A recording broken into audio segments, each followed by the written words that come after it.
Hey, this is Troy from Playtime Engineering, and in this video I want to talk to you a little bit about how we set up our Blipblox and got it plugged into this modular Eurorack synthesizer.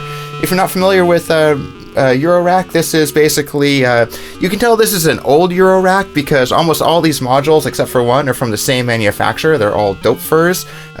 Kids these days, they like to fill their Euroracks with modules from all different brands, which is great, but I'm a little more old school, so this is, you can tell I have an old system here. If you want to plug your Blipblox into a modular like this, one of the best things to use is a envelope follower, and I want to thank Perfect Circuit for providing me with this nice little A119 envelope follower. The envelope follower, it really does two things. It brings the levels of your synth sound or whatever external audio you have, whether it be a guitar or a voice, it brings up into the levels that the entire system can work with, and it can also generate gates and envelopes, and those are control signals which you can use to plug into your other modules, such as filters and phase shifters, which we've done here. So let's take a look. Let's turn up the Blipblox here. We're going to adjust our gain. We have the Blipblox basically plugged into our envelope follower, coming into the external input here. We're going to adjust the gain so it's not overloading. So we're going to go right until the overload button's not flashing, and then we're going to adjust our threshold here. So we basically want to try and see that threshold to blink on every note. Let's see what we can do here.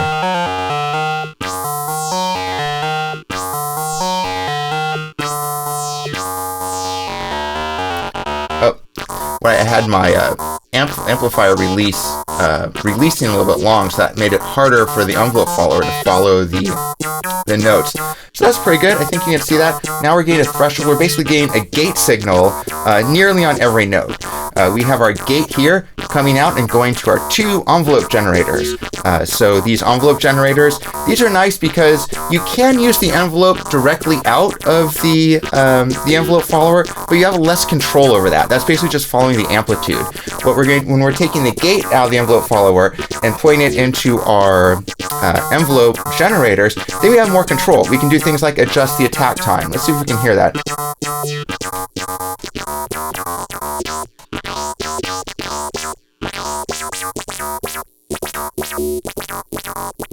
You can see the lights on our envelope generators kind of doing, trying to follow those, it basically shows you on the LED what the envelope output's doing.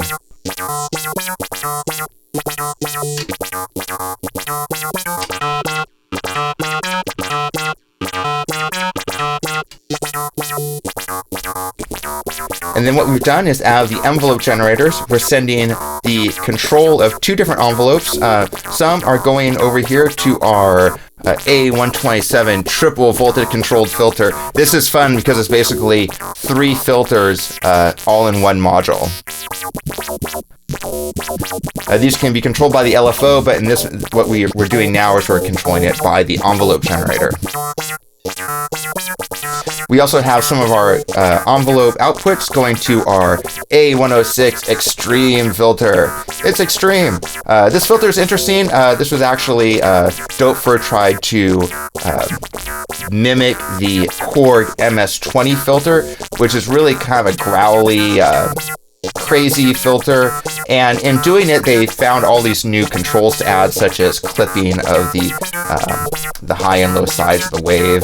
It's just, let's see what we can hear out of it. We're going to turn down our triple resonance, I think here. Nope, that's our triple resonance. So this is just the extreme filter. Do anything here.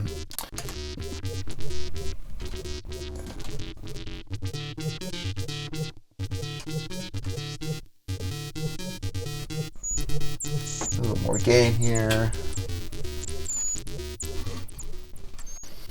So the fun thing about modular is that they don't always do exactly what you think, but that's what makes them pretty awesome, is because you can find some crazy stuff. But it is actually nice when you can actually get some sound out of them. We're going to take our output here. We're going to do a little debugging. See, is it coming out of our voltage, our audio divider? A little bit.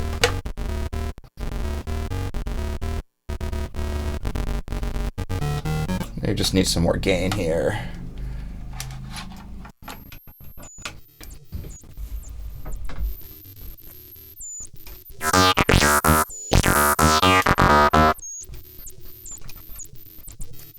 What's going on here? Turn level all the way up here, or mix out. Shift it a little bit. I'm getting a little something.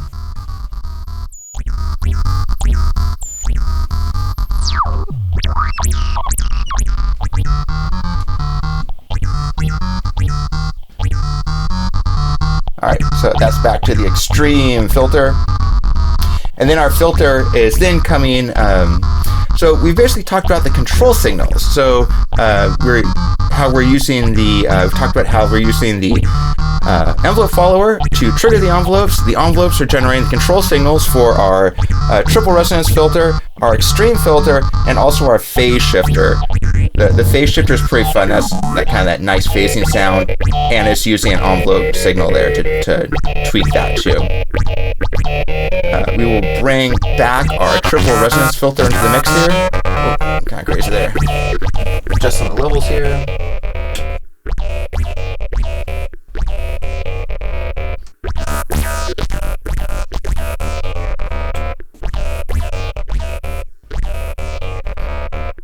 Okay, let's talk about the audio. The audio, it's a little bit of a simpler thing. It's coming out of the envelope. Basically, our Blipblox sound is coming right out of the envelope follower. When it comes out of the envelope follower, it sounds about the same, but we are going through an audio divider, which basically gives us 2 additional octaves of basically sub waves here. So as you turn those up, you can hear all these new sub harmonics come in. Let's try a new.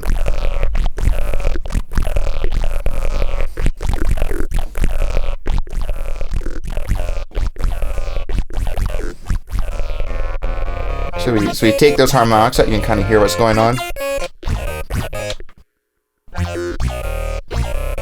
We'll freeze that sequence here so it's playing the same sequence. So you can hear what that audio divider is doing is basically adding all new sub harmonics to the original Blipblox audio signal. We also have the audio signal coming in here to our triple resonance. So you can hear we have 3 filters where you control the cutoff filter. When we turn down the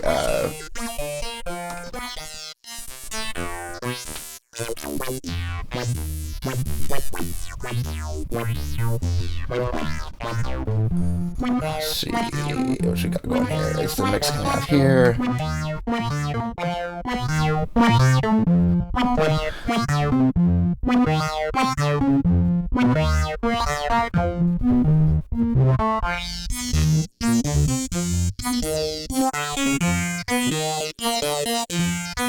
There's a lot of fun stuff you can do with this triple filter. Basically, it sounds great when you have a filter that's generating 3 different resonances. It's just a lot you can do with the sound there. And then we have them all mixed here. So here in the mixer, we have this input 3 is our triple resonance filter, and input 1 was coming out of our extreme filter, and then going into our phase shifter here. And so that's how we got the sound from the video. We basically used the envelope follower to generate some control signals, and those control signals trigger our 4 filters that we have here, and also the phase shifter, and then we also play around a little bit with this audio divider to add some extra bass sounds, some extra low frequencies into the Blipblox. So again, thanks for Perfect Circuit for helping us out here with the envelope follower. Perfect Circuit's a great place to buy all this stuff. You can get all this modular gear, and you can get Blipbloxes too there. So check them out. Hey, thanks for watching, and we'll see you on another. See you soon.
Bye.